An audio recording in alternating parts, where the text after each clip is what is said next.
Hello and welcome to Pro Trader Strategies market commentary for Monday, November the 18th. My name's Eric Wilkinson, and yes, you very well may recognize me from mainstream media as the Wolfman. What I'm here to do is not only talk about economic data, the markets, but to teach you guys how to implement options into your portfolio. It's all about trading options. You can use more leverage. You can have a smaller account and still garner the same type of yield that you would with just buying stocks and things of that nature. And I show you how to do that in these webinars and in particular daily market commentaries as well. Also, remember, past performance of any trading system or methodology is not necessarily indicative of future results. All right, with that out of the way, let's get it on with economic data. Being a Monday, it's usually pretty light, but we did get the NAHB, which is the National Association of Home Builders Index, and that came in at 70, expected to be 71. That's been on a pretty steady rise as the Fed has been lowering interest rates. That obviously is good for the housing market. More people, or you're able to buy a bigger home with a lower interest rate.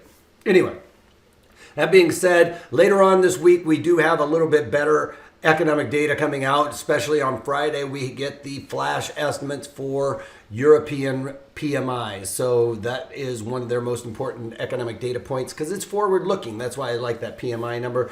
And we also get the Fed minutes later on this week as well. So pretty good week for economic data. We've got crude oil coming off. It did go up and test that $58 a barrel again today. I think it's going to hold that as resistance. I don't think that we're going to see a settlement above that. You can see it's actually looking pretty bearish on the lows of the day right now, migrating back down to that point of control. I'd like to even see it a little bit lower, coming in the lower 50s, to be quite honest. And I've talked about that quite a bit, as you guys know, because that creates velocity of money. When we see this gasoline prices going above $3 a barrel, that starts crimping spending elsewhere, and that those $5, $10 a tank can be spent at, say, Starbucks or your local coffee shop or somewhere else. That is what really creates the velocity of money. And then we move over to gold futures. They are positive on the day. I don't think we're going to see that 1500 handle anytime soon. It just seems very weak right here. It's getting a little bit comfortable in and around the mid to slightly higher 1400s. 1500 seems a little bit more of a lift at this point. I thought we were going to go up and stay above there a little bit longer, but right now it just seems like there's more interest in putting money to the stock market, which is going to cause weakness in gold futures. Also, the dollar kind of sideways as of recently, and that's not going to help gold either. And then we move over to the bonds. They're up 22 ticks on the day, into the 159 handle as we speak right now. I was looking for this to move higher. We're going to get a lot better picture later on this week with the economic data, like I talked about, the PMI numbers, flash estimates for the European region. That's going to show whether or not they are starting to feel a little bit more strength. If we start seeing more strength in that European region, then we could obviously see the bonds start to pull back a little bit as that global coordinated effort on lowering interest rates is kind of out the window. Most people talking about negative interest rates, even here in the United States, that's not going to happen, you guys. We've seen that negative interest rates do not really make any type of dent in an economy. So I think that we will see a little bit more strength in the bonds, as I don't think that the European economic data is going to be that great, and it's going to signal to the Fed that maybe another cut is a little bit closer to home than what they're talking about. They're saying basically all the way through the first half of 2020 we won't see a cut, but we might very well see one as they don't see good economic data out of Europe. All right, the VIX, we are starting to see a little bit of a spike in the VIX. The Dow Jones Industrial Average just slightly in negative territory right now, opened up on the highs. We've got a lot of overnight prints that in the other equities like the NASDAQ that were all-time highs. This obviously, because it is the Dow Jones Industrial Average Index, this does not have an overnight. So this is a real new all-time high at 28 28,030. All right, just below that 28,000 now. This is what I was talking about with the NASDAQ.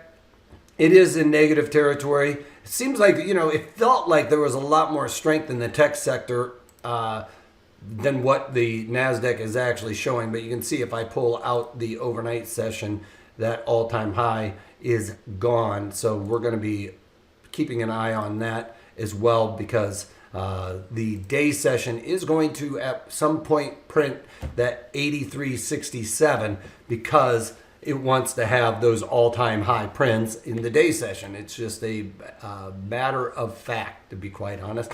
You can see this is 31.2775. That also is a all-time high for the E-mini S&Ps, but it happened overnight, and we are pretty much at unchanged right now. The chart set up the way it is right now actually looks like we are still going to continue in that tight rallying mode that we've been seeing recently. I've been talking about this. It feels like it's ready to snap in one direction or the other. Friday, we could say we almost got a bit of a snap, but this is just a very tight move to the upside. We expect a little bit more volatility up and around these all-time highs, but we just keep trudging away higher and higher, and it feels like it's going to either snap to the upside or snap to the downside.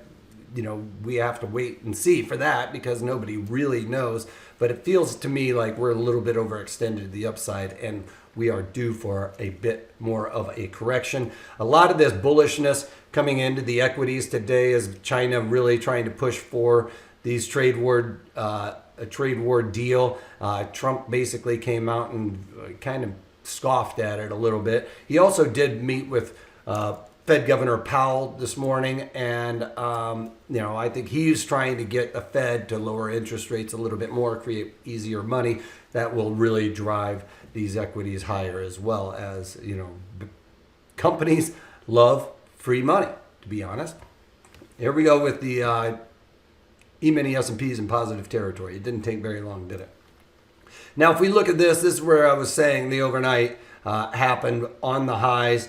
Coming into the day session, we could say we flushed out those longs overnight anyway. So coming in pretty flat, to be honest, and got a bit of bearishness. That was right there is really where Trump was saying that China trade deals are not really that far along, and we got some sell-off there. But we're seeing some strength coming in as the day progresses, and people are, like I said, pulling money out of things like gold and throwing it into the stock market. And one of the things we were seeing earlier today, you could see with the Dow Jones being high, that we were seeing some of those blue chips rally at the same time and almost with as much exuberance as we saw with the tech sector. So that is a pretty good sign that would bunk my theory on a bit of a correction happening. There's a lot of money coming in and getting the shorts on their heels right now, and that could cause that